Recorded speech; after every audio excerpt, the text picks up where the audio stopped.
maybe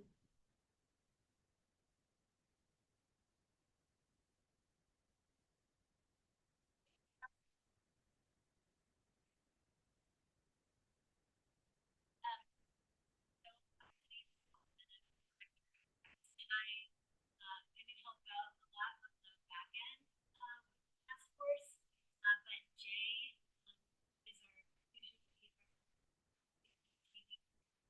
one facilitator has a very bad case of COVID, so it's really great he's not here and he's at home resting.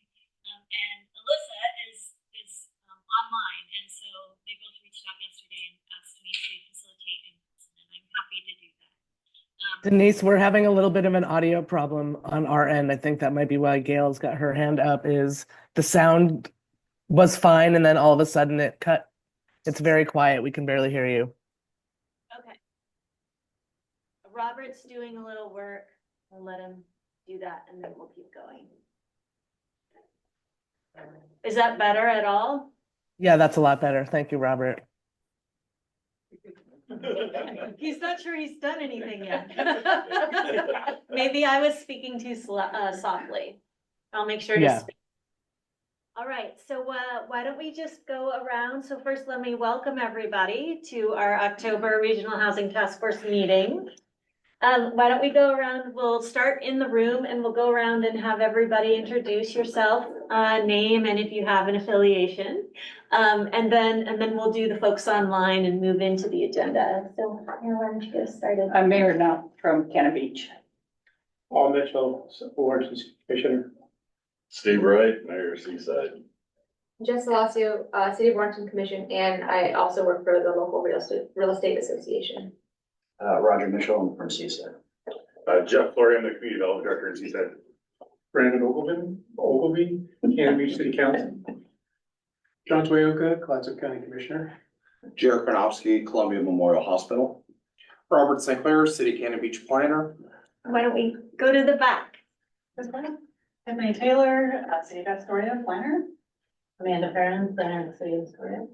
Kevin Wright, North Coast Housing Solution. Andy Gitt, Astoria Housing Alliance. Great, thank you to everyone in the room. So Alyssa, I'm just gonna go with where the boxes are placed on the screen. So Alyssa, why don't you start us off?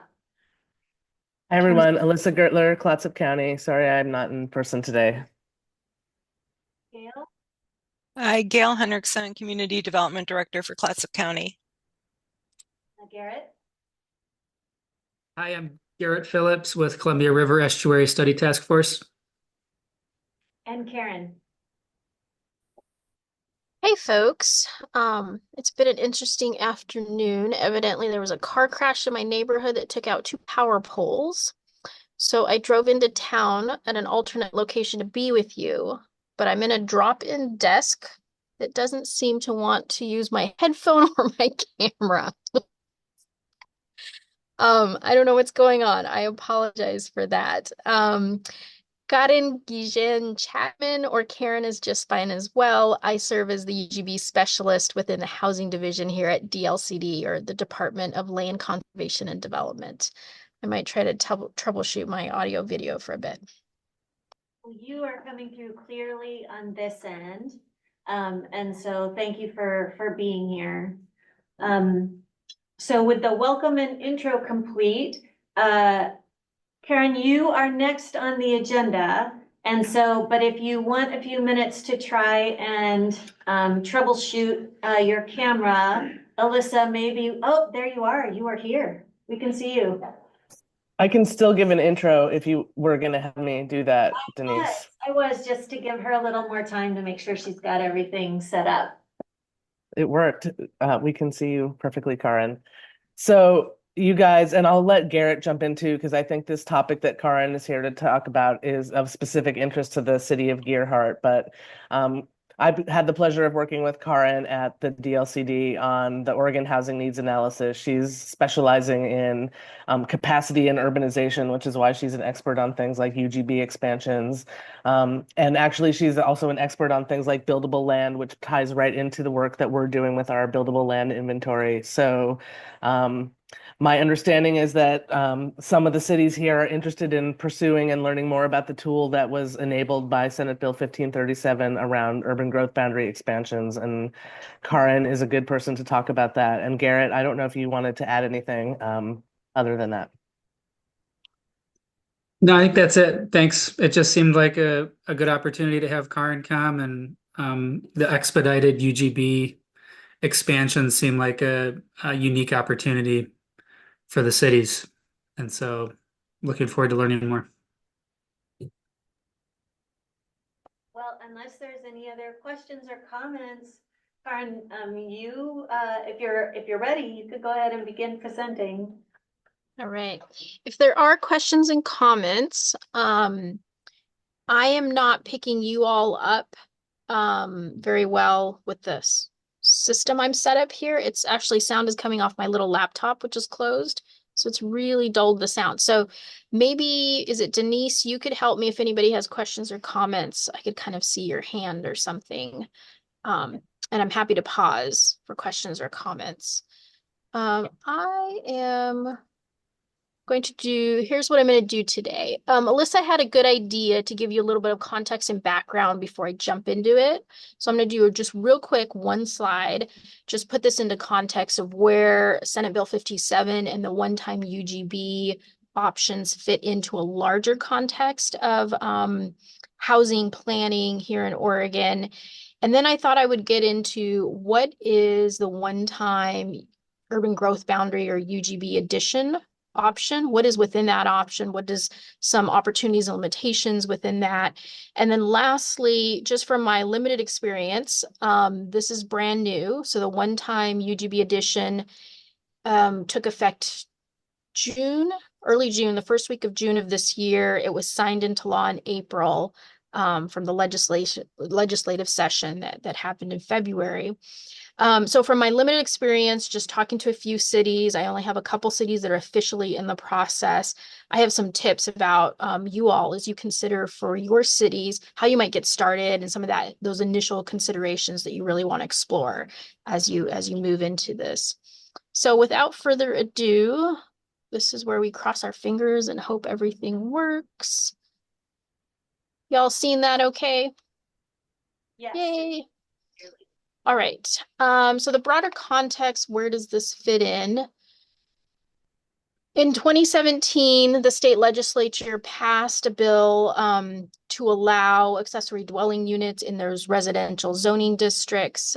So that really set a precedence for, we want to see a diversity of housing types, and this was a low-hanging fruit of where we might begin to start see potential opportunity for additional housing development in our residential neighborhoods. Following that, we had the middle housing legislation in 2019. You can see a greater diversity of housing types, duplexes, triplexes, cottage clusters. And so we're starting to see that and those development trends across Oregon. In addition, that same year, there was legislation passed that cities of a certain size would be required on a cyclical basis, so every 8 years, to produce what's called a housing production strategy. So in addition to your land use regulations, thinking of zoning and development standards, in addition to that, what else can cities do to spur housing development, particularly needed housing? So depending on your population projection and your housing need analysis, do you need low-income housing? Do you need housing for aging population? Or do you need housing for a growing population of young families, et cetera, et cetera? And what do you do not just with your land use regulations, but also with your other city policies?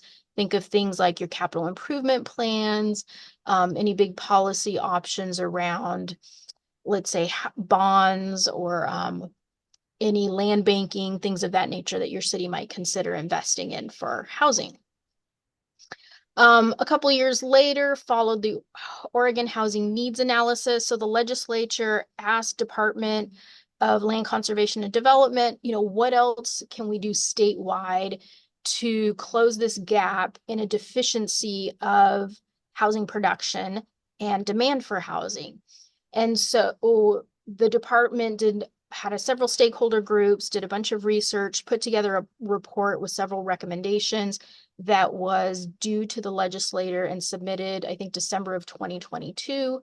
And out of that is a lot of the work we're seeing happen today and a lot of that regional coordination that you all are doing. So that report that was submitted to the legislature at the end of 2022 then got written into law last year, the Oregon Housing Needs Analysis, which initiated a series of rulemaking that we're currently in.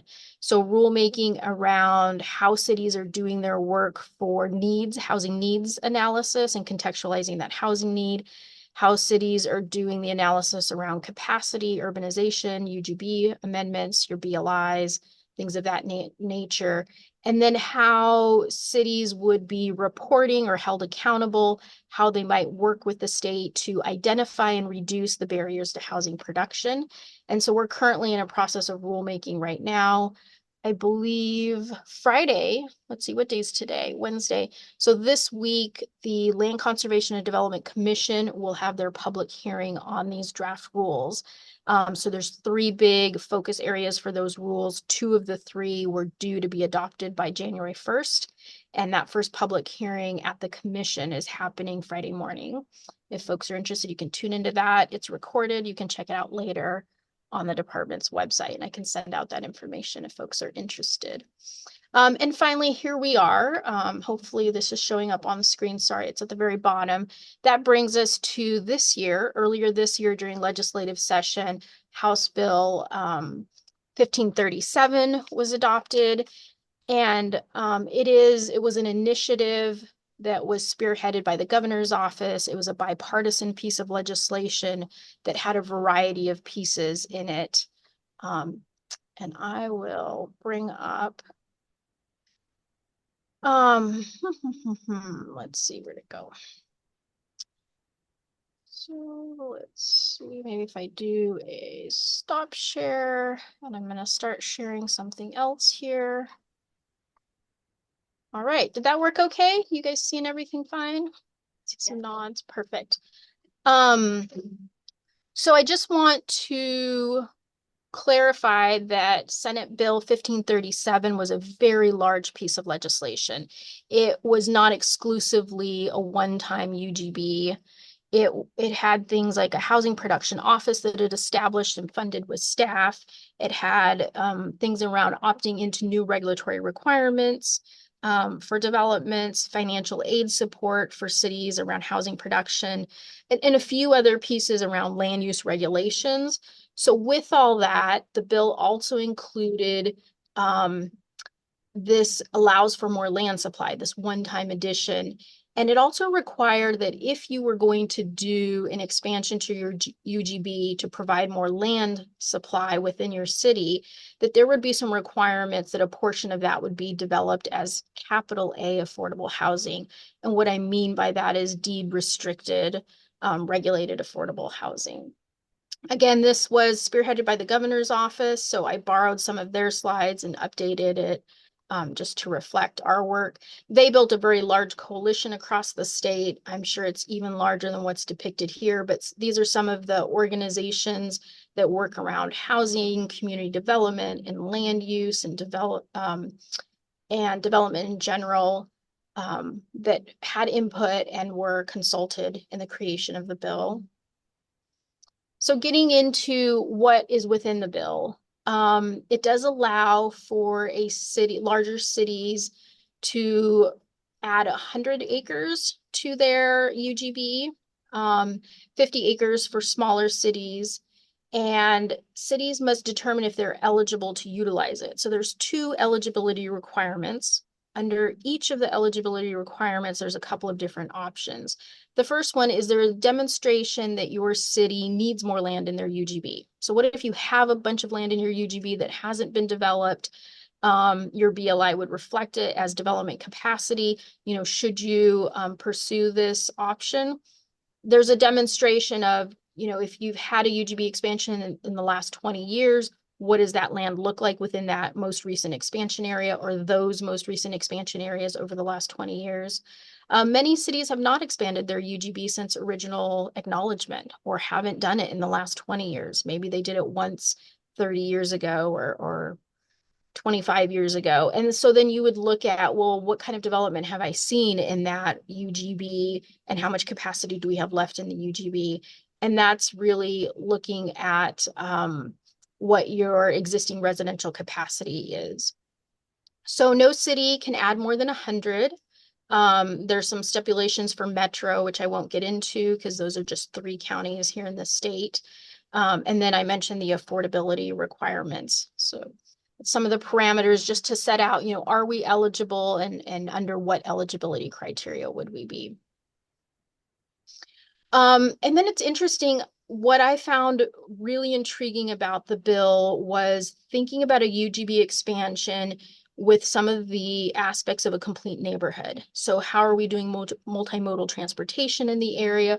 We're looking at densities to provide different types of housing, particularly more affordable housing types. So that's smaller units, usually multi-units. So you can think of things like 4-story or 3-story multi-unit walk-ups for apartment or condo ownership.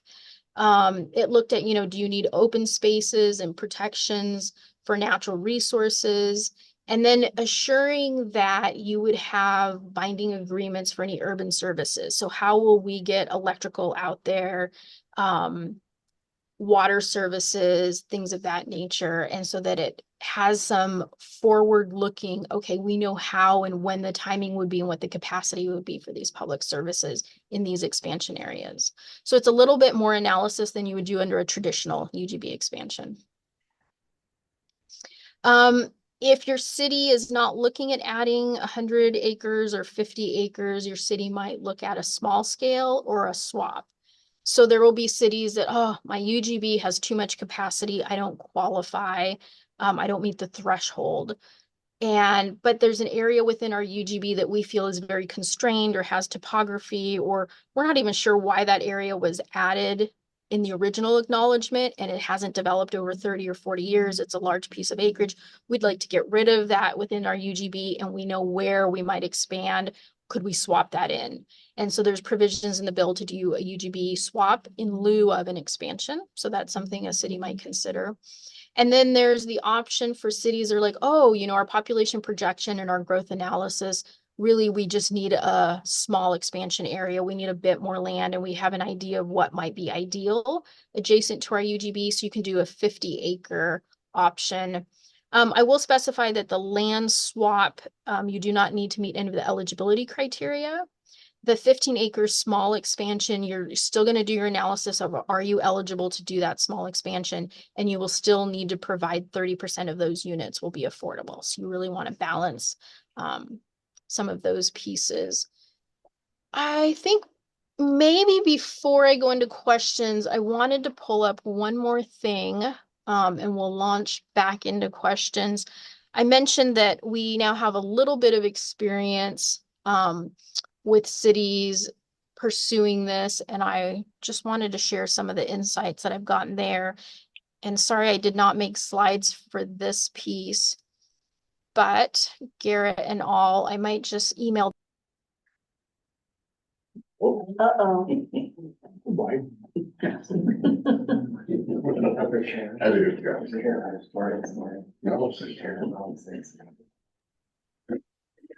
We'll give her a minute to come back. Do you have some music you can play in the meantime? Hey,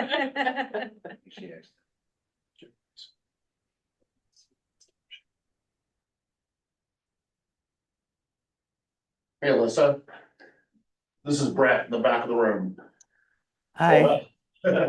Sorry for being late. While we're waiting for Karin to get back on, let me just say that, I know this is very high level review, but if there is an individual jurisdiction that is wanting to consider one of these approaches, Karin and I are able to sit down with you to go into a little bit more detail, because as she was saying, there are some of these provisions that apply to the different options. And that, we'd be glad, we just can't go into all the minutia with every different community here today, because there are different circumstances here. But if there is an interest in doing that, that we'd be glad to speak with you one-on-one. Aw, Brett, thanks so much. I appreciate that. I knew the way my day is going with car accident taking out power poles. My anyway, I knew something. Here I am. Y'all are still with me. I'm back. So that's a really good point, Brett. Like, where do you get started? And Brett, you haven't even seen this. We were going to show this internally on Monday. We have a meeting set up on Monday with all the regional reps. So you all get to see this before Brett or anybody else has seen this. One thing we wanted to do is just offer our services. So I think right up front on this document we created is offering to sit with y'all. We'll talk with you, whatever questions you have. And we specify that right up front here, like, hey, get a hold of us when you're getting started. But there's three main things that as decision makers, you're working with your city staff and your community development or your planning departments and thinking through, what is most necessary, what is most urgent for our city. Are we eligible for an expansion or should we consider an exchange? Is there something one or the other? Because you can only use the bill's provision once. So you'll choose an expansion or an exchange or maybe a small expansion. And so each one of those has its different processes. So that's kind of one of the first things you want to sit down with staff and talk about. Next, you want to do the analysis for your eligibility criteria. So your staff would do that land need. What do we know about our current UGB? Where are we at? And which option does that put us in, A or B? And how do we know if we meet the threshold? And then oftentimes decision makers will have two different departments that they'll be consulting. They'll be consulting a housing department and then their community development or land use. Sometimes those might be together as one unit, but often they're separate departments. Because you'll want to look at what is the severity of our cost burden in our community. So household cost burden for the cost of mortgage or rent, or the severity of renter households and how cost burden are our households. And so there's federal data that comes out each year. For one of the criteria, it is CHAZ data that's coming out of HUD. It's compiled in sort of a unique fashion, and that just came out in September. So we have new data. So the cities, if you've evaluated with past data, you have to reevaluate with the HUD data that just came out in September. And then the other criteria for a severely rent burdened community or population is also from the Census Bureau, but it's the 5-year community survey, American Community Survey, and that will come out mid-December. And so the bill does not yet, and I'll explain why I'm using the word yet, the bill does not yet have criteria for when a city locks into a data set. But the department, in talking with cities and preparing, and they're doing their analysis, at the point that the city pursues this option and provides public notice, the department will review all the findings and the application materials based on that date. So those two cities that have already given notice have locked in their data sets. And I use that word locked in very loosely in that the department will review their application materials and their findings based on the date that those data were available on the date that gave notice. So for cities contemplating this, you've got a new data set coming out mid-December. You had a new data set that's available to you as of September. So you would look at one of these two. And then at the moment you're ready to give your public notice, that would be the criteria we would use at the department to evaluate you. And the reason why I said the bill does not yet have criteria for locking a city into a data set is, in addition to everything else that's going on around housing, this particular bill looks like it will have a Senate Housing Committee technical fix bill in this legislative session. So for you all contemplating this, there's a few things we've learned that could have been improved and clarified. There will be no policy changes to the bill. So you won't see big things like, oh, instead of 100 acres, I can add 150 or 200. You're not going to see big policy changes, but there's some technical fixes like this when do we lock in a data set for a city, and then all of their work is based off of that data. And then next you would go into, let's see, what have I got here? What land would we even bring in as a city? What do we know about the land adjacent to our UGB? Is it primarily forested land? Is there exclusive farm use land? Do we have rural residential exception area lands? You want to really understand what you have in the vicinity to even utilize this option. And for most cities, you will be restricted to only being allowed to bring in what is urban reserve land, if you have those, or those lands that have been designated as non-resource, so they don't have any special coastal or environmental natural resource protection on them. And they're not forested land for farm or forest uses, or EFU, the farmland. So you want to think about that, because some cities are pretty locked in with heavily resourced land around them, and that makes some really tough decisions you're going to have to make internally about what you do. And then the last little piece I'll cover here, and then we'll wrap up and hear from you all what you're thinking, what you might want to work with your staff on, any questions you have of the department. But in the instance where staff or the city receive approval and authorization from their city council to pursue a one-time UGB amendment through this process, the city will then open up a minimum 45-day window to receive proposals. And in that, we'll provide a public notice. And within that public notice, you will articulate those eligibility requirements that you deem the city is able to access these options. You will specify the date by which all applications need to be submitted. Again, that's a minimum of 45 days. I know other cities are considering longer periods to receive applications. And then you want to specify, what is the information required to apply? A lot of that is spelled out in the bill, but the city can require certain form or format or additional information. You're allowed to do that. And then you want to specify for any applicants that conceptual plan that is required for the expansion area, which is different from a traditional UGB expansion. And then that notice needs to go out to each county, or, these cities would be Clatsop County, and then any special districts within servicing your city or your UGB area. And then a copy would come to us. And so we're receiving it at an email that we use for this type of communication or notifications that come to the department. And so we've specified that, how to submit a copy of this notice to our department. And then once we get that, in most cases, hopefully you've had several conversations with Brett or a regional representative, and you're chatting about the ideas, so it isn't a surprise to us. But once we get this, then we chat with folks about how that's working in the process and anything we can do to assist folks with that. All right, and that brings us back to for you all, if there's anything you're thinking about, if there are any reactions you're having to this, it's a lot of information, but if there's any specific questions as well, I'm here to take those. Any questions? What other cities are doing this or thinking about it? Or if you can only share if they've issued their 45-day notice, has anybody gotten that far? Yeah, I can share any of them that have gone public, even if they haven't. Once they go to council and hold a council work session or council, it's pretty public at that point.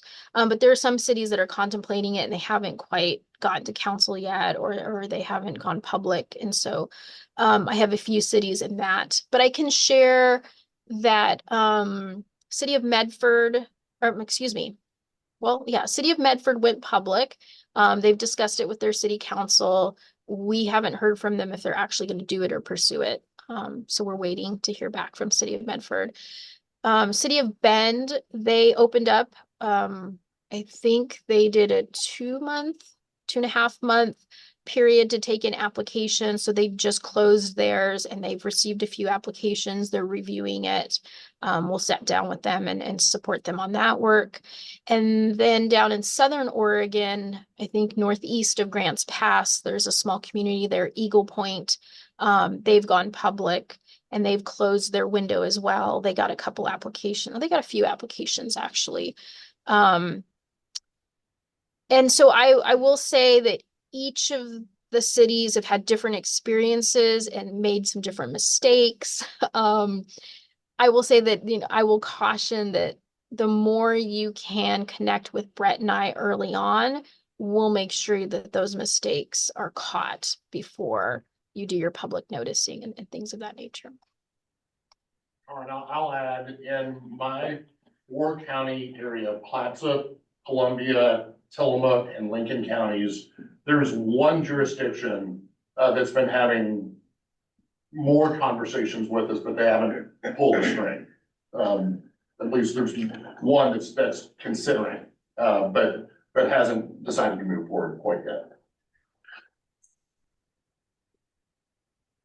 Yeah, this is more of a clarifying question. So, just because I don't know, you're talking about the city putting it out there and looking for applications. So I had always thought that it was the city that would go out and say, we want this to use this property and go from there. But am I hearing that we would put application that other entities would say we would like to add this?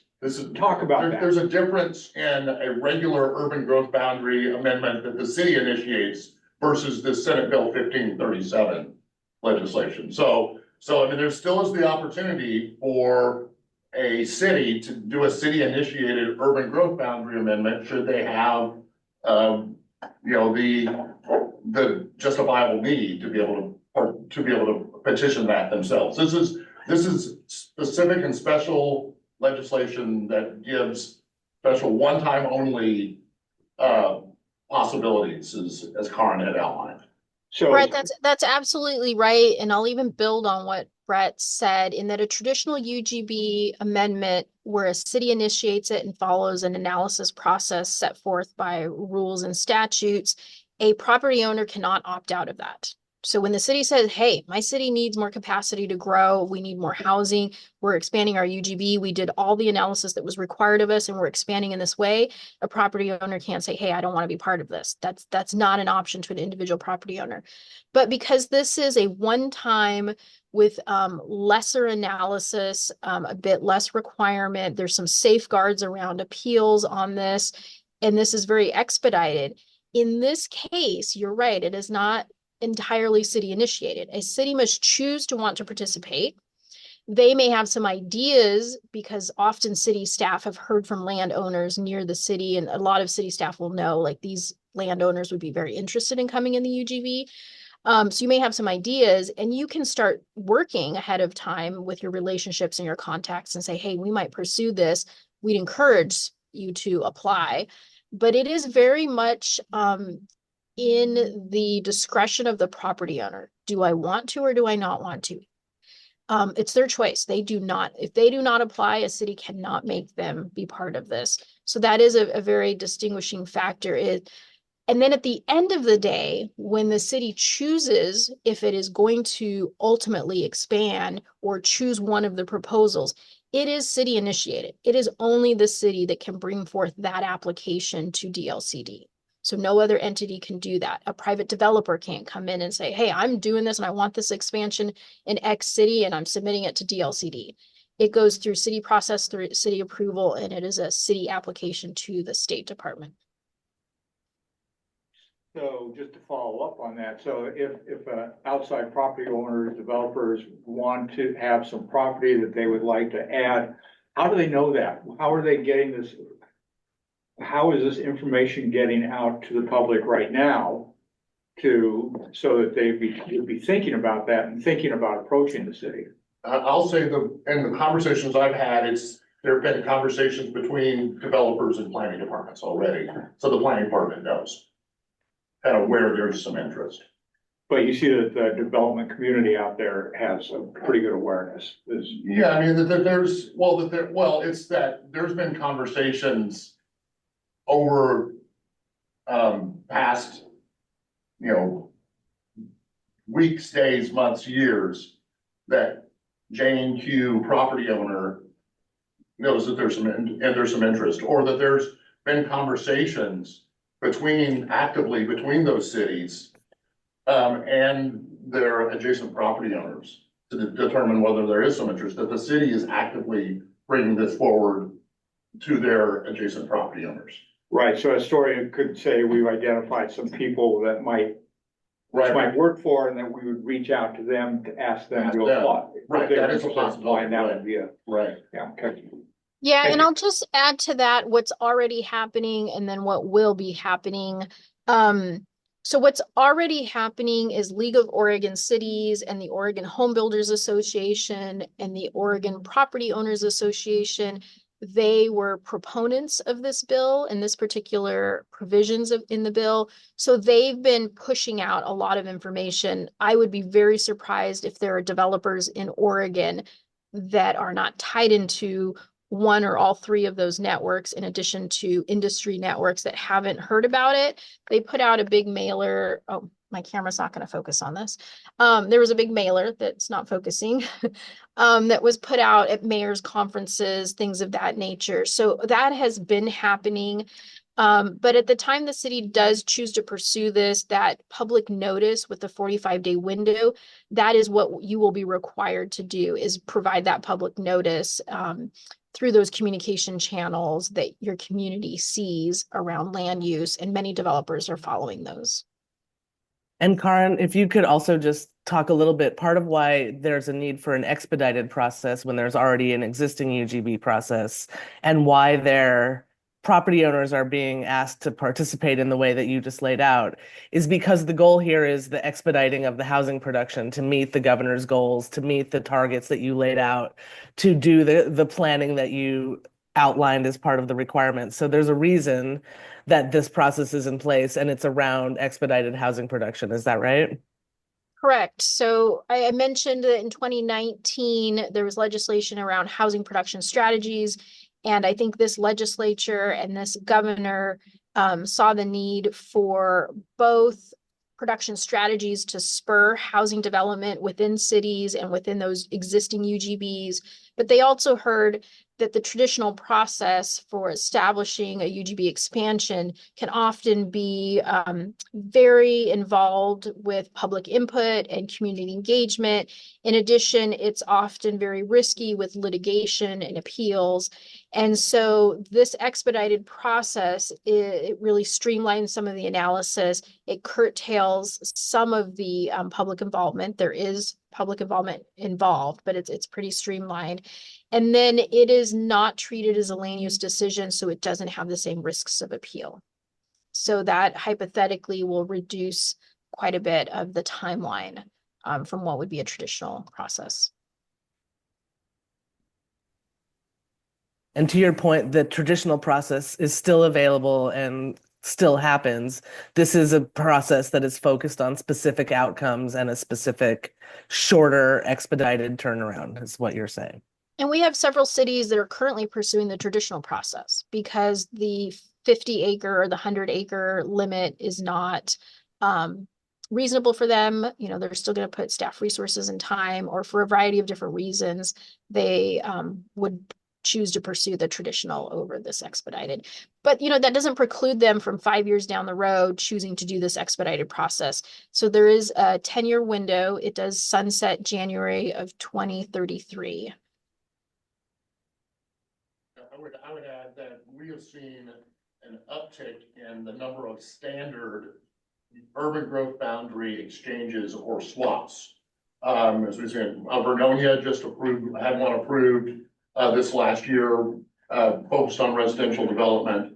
And there have been other communities within my area that have been toying with the idea of just doing the acreage for acreage, regular just urban growth boundary swap, to be able to take out maybe some properties which were not maybe easily serviced by utilities, but maybe there's some others that are more easily serviced, and looking at some of those opportunities. And I think the only thing I would add is when you're thinking about, you know, what makes sense for my city, do I need a UGB swap? Am I eligible for a 100-acre expansion, or am I limited to a 50-acre expansion? That threshold is going to be around 25,000 people. So if you are a population of 25,000 or greater, you're eligible for that 100-acre expansion. Does that make sense for your community? If you're under 25,000, then you're limited to that 50-acre. But again, if you have so much acreage in your UGB that has not been fully utilized or developed, hasn't been annexed in, then you might be really looking at what's constraining that area in my UGB, and does a UGB swap make more sense? That there's really concrete reasons why that shouldn't be in our UGB and shouldn't count against our need for our land need for housing.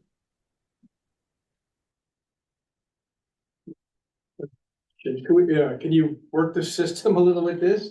Let's say you have like a county or city owns property, excess property that might be, say, wetland or unbuildable, correct, and we swap that for an area that's good, a UGB swap, but then can we still use that other land for density or mitigation?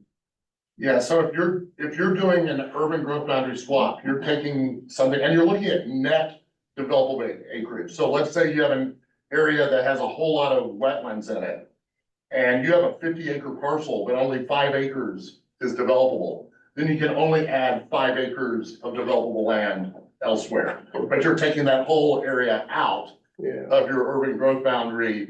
But that is sometimes done. Steep slope, I have one community along the coast that is wanting to take an area out because it has a whole lot of steep slopes in it.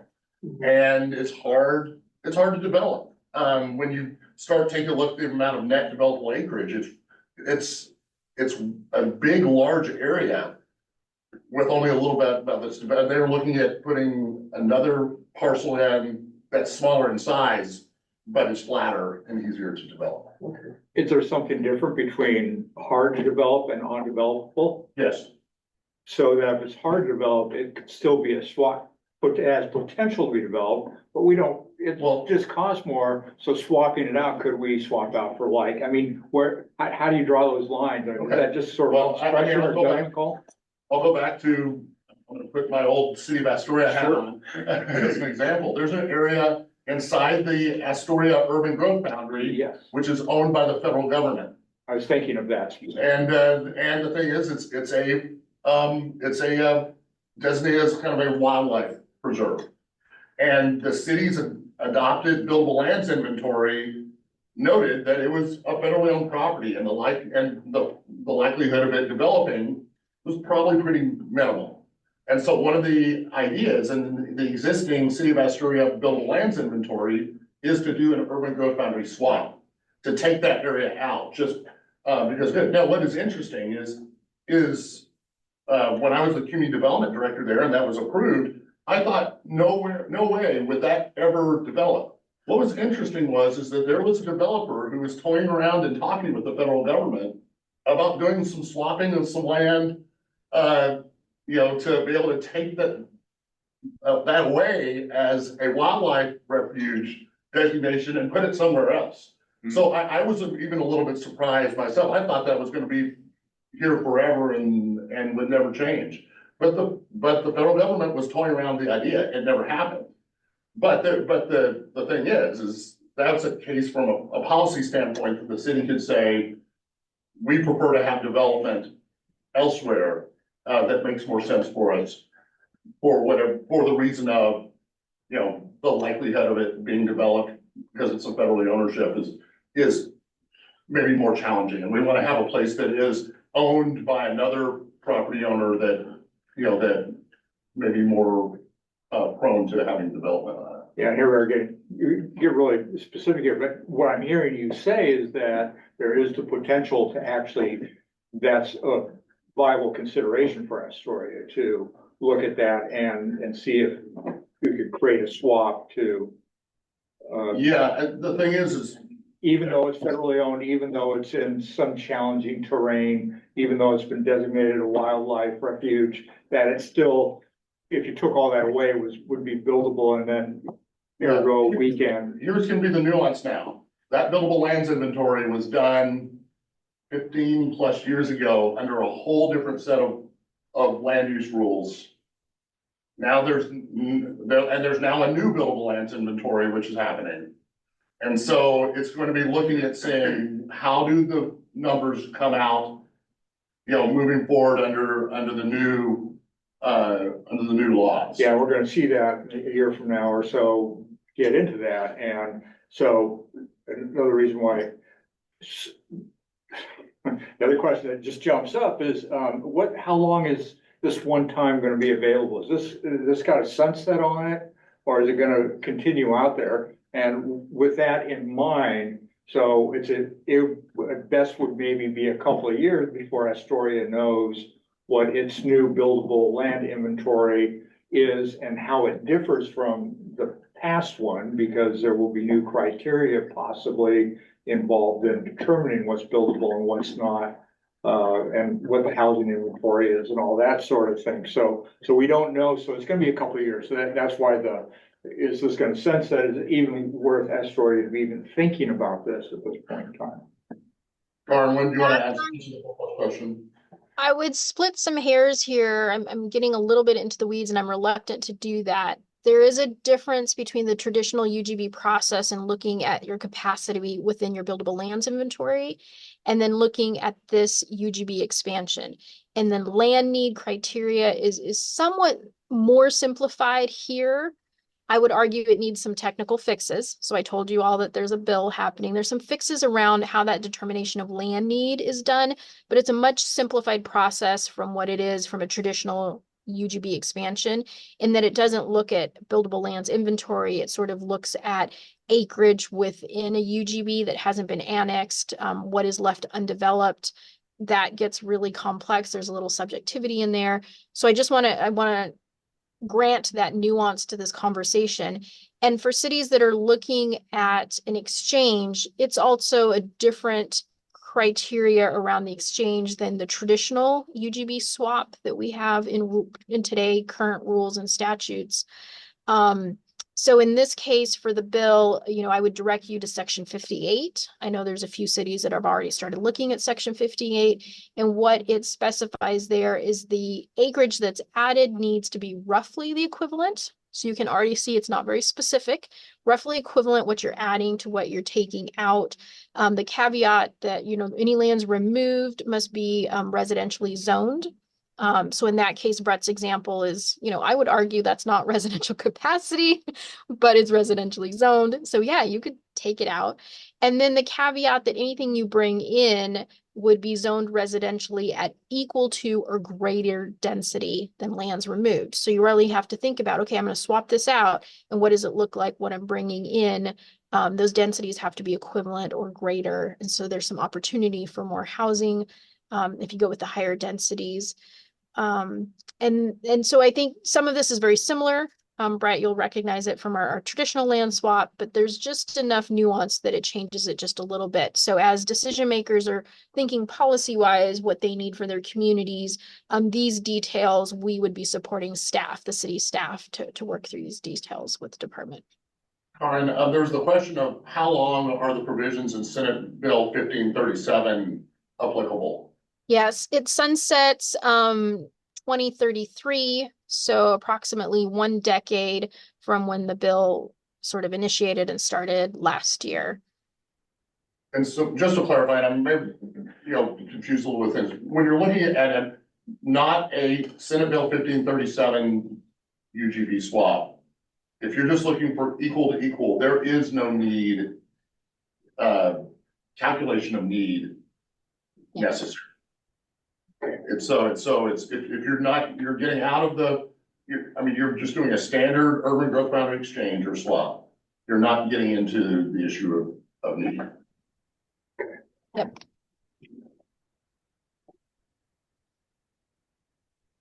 Great. Any other questions? I just wanted to clarify for Councilor Brownson that you'll actually have buildable land inventory information this spring as we conclude that buildable land inventory project and hopefully set you guys up for whatever next step you want to take. Yeah, I know that's coming, but that will be sort of part of our bigger ask later on. For the housing capacity. The housing capacity analysis. Right. As long as that's usable for this, It is. then that's great to know. Great. That's the goal, so that you guys have a head start on the next steps. Okay. Yep, and we can, Alyssa's part of a team or a committee of folks at the state level from folks all across the state looking on how we improve those existing rules. So under ONA, so I gave you that background and context of ONA rulemaking is happening in the background while these legislative initiatives are also happening in parallel. So we'll have some revised rules probably by the end of next year. Alyssa's part of a committee that's looking at draft language of what those revised rules might be like. And the hopes is just to add greater clarity and certainty for cities doing those buildable lands inventory. For Clatsop County and the cities within, there's a little bit of complexity and I would argue some ambiguity that introduces some confusion. Y'all are working through it as every other city has in the past, the best you can. We at the department will support that and provide guidance. But we hope with rulemaking to add some clarity. And then I thought I would just specify that the land swap, so Section 58 exchange on the alternative, there's not a land need or an affordability need requirement. That eligibility requirement is not there the way it is for the expansion. So the 100-acre, the larger expansion, and the smaller 15-acre alternative expansion do necessitate a city doing the analysis of their eligibility criteria, but Section 58, that UGB swap, does not necessitate that.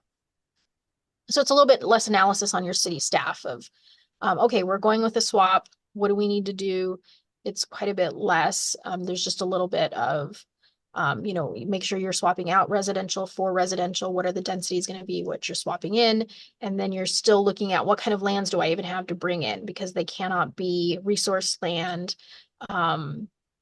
and they cannot be any high value farm or things of that nature. It's still, you're looking at what's adjacent to my UGB. And then, to Brett's point, really understanding the constraints on that land. If I bring in this acreage, how much of that acreage is constrained by other things that would prohibit development or lessen development. So wetlands are something that don't prohibit development by any means, but it can make development quite a bit more challenging and it can reduce the capacity of that development. Yeah, and also topography, just because you have, there's steep slopes above a certain threshold are considered not developable, but, and just because it's in a seismic zone doesn't mean that it's undevelopable under statute and rule, so.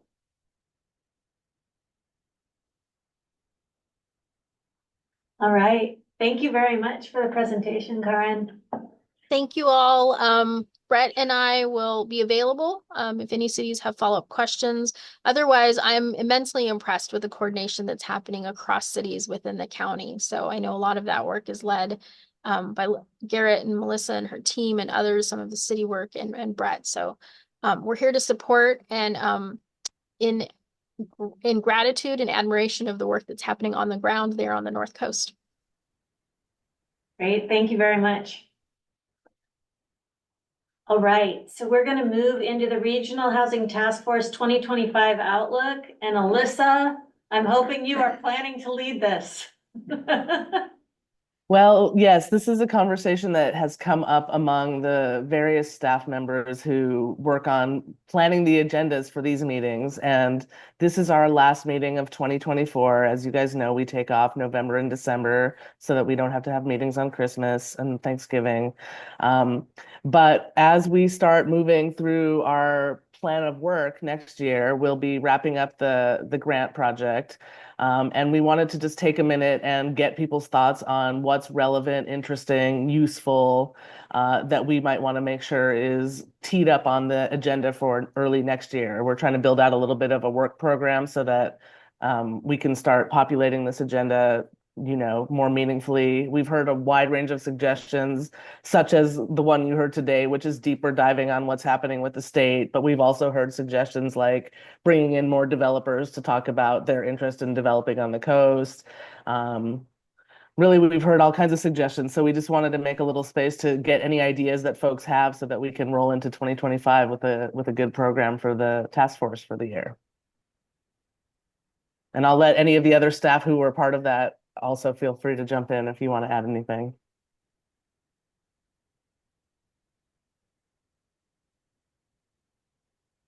If not, Suggestion. Yeah. In Warrenton, we've gotten quite a bit of feedback from builders about their frustrations navigating the permitting process. And it's a solvable problem, and I would just love to maybe bring someone in that's figured this out on like, I don't know, doing some user experience testing or like process improvement. Just because I want to keep our small developers and make sure that we can build. So that's something that I've been thinking about a lot, that I would love to learn more about. I thought great idea. I had that problem.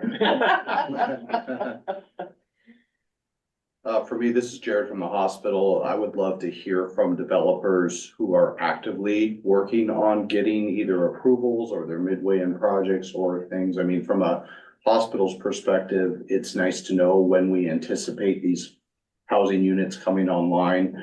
A good example, I don't know exactly what they're called now, but the North Post apartments that just came online, we got months of advance notice when we anticipated those apartments coming online because they knew that we were interested in trying to figure out housing for our new employees that, you know, we've been growing rapidly. And but this seems like a good forum for that, to have some of those developers, you know, maybe once or twice a year, give us an update on what they've been working on and how many units and when they anticipated actually going live. From a perspective of a business who needs to know, so we can let our employees know.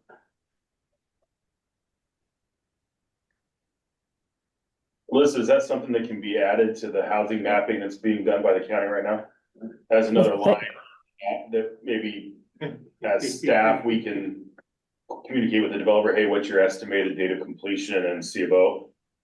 Yeah, thank you for bringing up that because I wanted to make sure people did know that there is a tool on the county's website where you can look at housing projects in development, and that information comes from all the cities providing us permit data. But Jeff, that's actually a great idea to just add one more data source, and you know, it really has to come from you guys. And so if we can collect that data in terms of estimated dates of completion, we could certainly add it to the dashboard. But I also like the idea of bringing folks in to talk about projects under development and have a little bit of a dialogue. So let's plan on doing both. And Jared, if you want, I'll send you the link to the county's housing dashboard so you can have it at your fingertips. Thank you. Appreciate it. Yeah, Amanda's good about following up with us, I think quarterly. So we would at least have quarterly updates where I could have our staff reach out to developers that have larger scale projects like the apartment complexes and say, hey, are we still looking on schedule? What's your estimated C of O date, and at least get us into that ballpark. Sure. Yeah, I like that idea. I'm sure the developers would like it too, knowing that there's going to be interest for their apartments as soon as they're online or even pre-lease potentially. So. Right, and then it just gives urgency to get the C of O on the date that it was forecast. There you go. I guess, potentially if we can, you know, figure out some way to consolidate our processes to make it more efficient for the builders on their end, you know, instead of having to put in say a zoning change and then a site design, then a plan review. Why couldn't we do it all in one combined application and hit it all at once? It would make it more time efficient for the developers, and I think that, you know, time is money, so then it makes it more affordable in the long run. I'll put anything on the 2025 agenda that means you'll keep coming back, Commissioner Toyoka. You know what? No support is still, I'm out. I know. Election's over, I'm done. Any other ideas? Anybody online?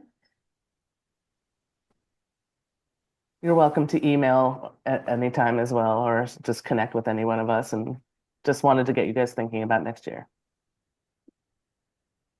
Great, thank you, Alyssa. The next topic was an opportunity for jurisdictions to give any updates around the pickums and the FEMA deadline, I know is fast approaching for everyone. And so this is a good place where we've got lots of community development staff and local jurisdiction electeds to have a conversation about what the different jurisdictions are thinking about. And so if anybody is able to give any updates around that, that would be great. I can go first for the city of Gearhart. So we've had some discussions with planning commission and city council in a joint work session and a follow-up city council meeting. And they asked staff to work with the planning commission on using both the model ordinance and the habitat assessment guidelines, basically giving applicants the option of two different pathways. And we're also waiting to learn more through this current round of FEMA sponsored workshops that are taking place before we really dive into doing that. And we do not have a sort of clear plan for how to respond to any applications that come in after December 1st. Other than, we'll have to default to using the habitat assessment guidelines according to FEMA, but we're not sure how we'll do that, to be honest. City of Gearhart also hasn't received an application for floodplain development in a few years until about a month ago. And so that application is being processed under the current regulations. But that's what's going on there.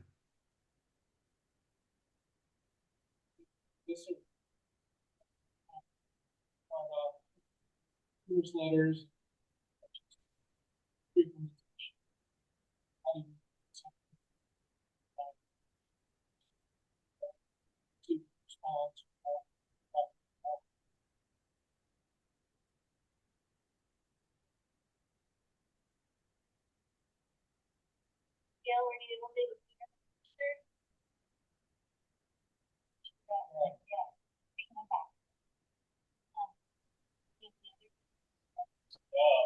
So a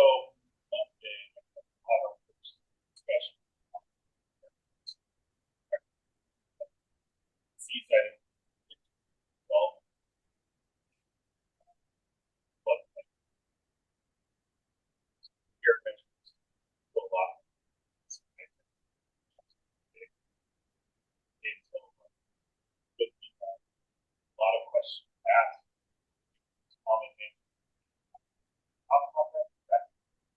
So it seems to be very good. Initially leaning toward recommending the path that you're spoke about habitat assessment and model ordinance looks to me like if you put habitat assessment, you're going to be required to model. It almost appears like they've done habitat assessment as an alternative to prohibition and model. So the habitat assessment like that for another option. Reality, model ordinance is such great documentation needed to show client essentially a habitat. So I don't know which path like the recommendation implement model ordinance have a habitat formally qualified as the development in such a way that it's complicated that habitat assessment. But our first discussion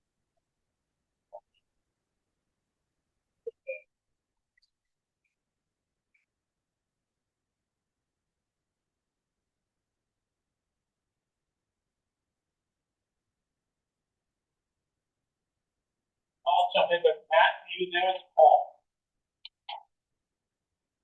Well, Matt. Hey, Matt, okay.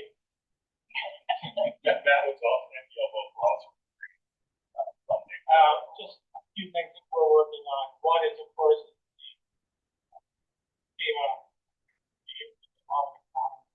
town hall on the high school. Encourage people to come. The other thing that we're working on is trying to adapt state rules on land use, specifically for duplexes in neighborhoods. How do we adapt to taking smaller lots, 50, that's down to a 40 by 80 lot, dollar pond. And then, of course, what do we consider a tiny home? It's going to be 400 feet, 900. Best use of land that we have. Working like a lot of cities, wetland problem, probably more most of the time. So we're trying how we can use the utilize land now. Out of buildable land, like also trying to reassess, determine how much land we do have and what we can do to maximize the amount of potential. Of course, home prices continue to be the same. Mortgages, median household starting home is $476,000. So it's the largest city based upon median income house county. As rent, it's also astronomical. Denise, we're having a really hard time hearing the audio again. Okay.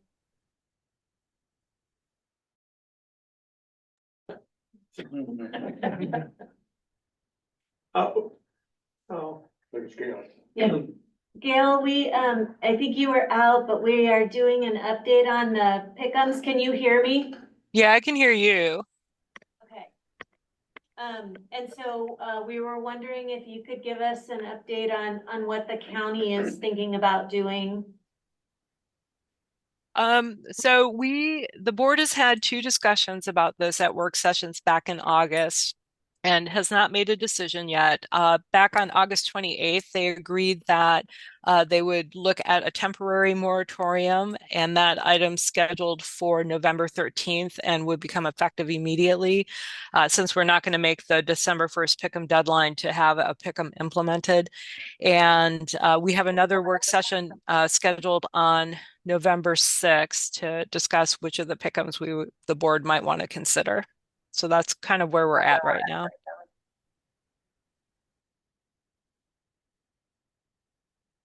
Great.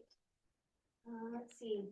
Steve, is there, or anyone in the room want to speak to Cannon Beach at all? Steve's here, Robert's here. Give Steve a second and see if he wants to hop in. We haven't done a lot with this. We are also very fortunate in the fact that we are relatively unaffected by this. So we're still learning what our options are. I think we've covered everybody except for Astoria. We'll have to talk. Yeah. So, City of Astoria is in a similar position in that we are going to take it to council 2 weeks from now, I think, first meeting in November. And that will allow time for me to go to the trainings that are specifically about how those options play out. But hearing from the folks that already went, it sounds a lot like what I was figuring, which is they're all variations on the same thing. I think at this point, we'll probably end up defaulting to individual applications until we settle on something else. But that was the one comforting consolation, is that you don't have to pick one for the whole pre-implementation time, that you can switch. So look forward to hashing that out with City Council as to what the the best options will be for us and what that looks like for, things that are already not necessarily in the queue, but are out there as, things that are gonna move forward in the next couple of years.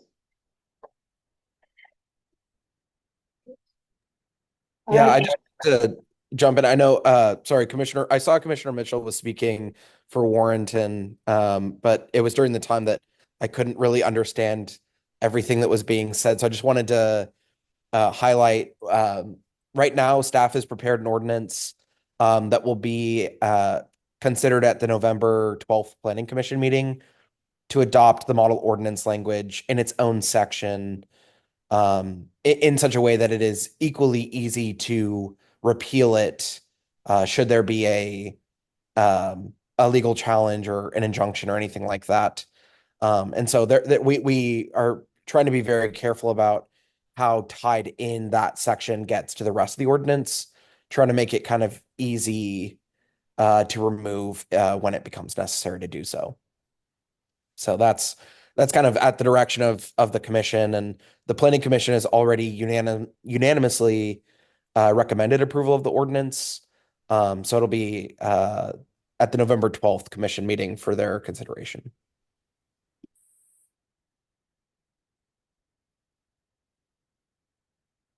I'll toss in a couple of things. I forget, Tom, you were there, right? Were you at LC? I wasn't. You wasn't, okay. Wasn't. I just remember seeing you everywhere, so I might be thinking you're there. Usually. LC had their annual conference in Bend last week, and we had a session on FEMA. I haven't even talked to Jeff really about this yet. I think her name's Molly, the lawyer, that Sarah's working with, is that the right name? Was at this session, and she taught something I hadn't heard before, saying basically, even if you don't do anything, it's probably gonna be at least a couple of years before anybody gets around to it. And if, there's lots of people, then maybe it's not that big a deal. And you ask forgiveness later on. I don't know. But that was the first time I'd heard something like that. I wondered if there was, Sarah had a meeting yesterday. Did anybody attend that? It was a Zoom meeting, okay. Anyway, so just to add to it, that was by far the best attended session I saw. The room was full. And the Oregon Mayors Association is gonna send a letter just like everybody else. We're not really sure if it'll do anything because we're a little behind the governor's letter, the Fed letter to FEMA. The biggest problem so far seems to be that it will take an act of Congress to actually get that December 1st date delayed, because that's set in stone. And, our senators don't appear to be terribly worried about it. Just frankly, that's what we hear. So just one more thing out there. Yeah, our city manager and I had a conversation about this last night, the same thing. She was there. And she said that they basically said, we don't care what the governor said, we're the federal government, we'll do what we want. Yeah. But I was really surprised to hear that, coming from the lawyer. And she said, obviously, I'm not your lawyer, you need to check with your own lawyers. Good lawyer. I know that a lot of the cities have contributed to the defense fund and the fund to fight it. I'm hoping that the counties and the cities and everybody's joining in that to put in there as much as they can to fight this, because if not, I mean, it's gonna be hard in small cities like ours up and down the coast. I mean, it will change the overall life that we have today. Her basic reasoning was that what FEMA's doing is illegal. They don't have the authority to do what they're trying to tell us to do. So.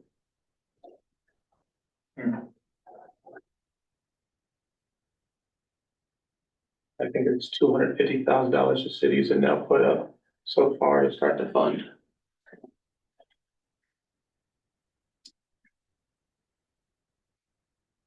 ever want to like end the conversation, just bring up FEMA pick'ems. They're getting coal for Christmas. The mayor of Toledo uses it now as his appropriate four-letter word. He just says FEMA.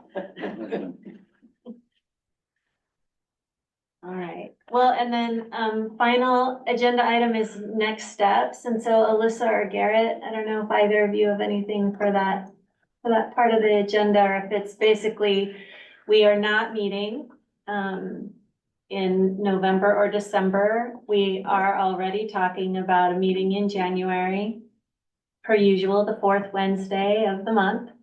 And we are planning to meet next year with our usual calendar, which means we'll take a break and 1 month off in the summer. But we'll be meeting the rest of the time. So, and then if anybody comes up with any great ideas, please, in terms of agendas, please feel free to reach out, to Alyssa or Garrett or I. And we will add it to the list.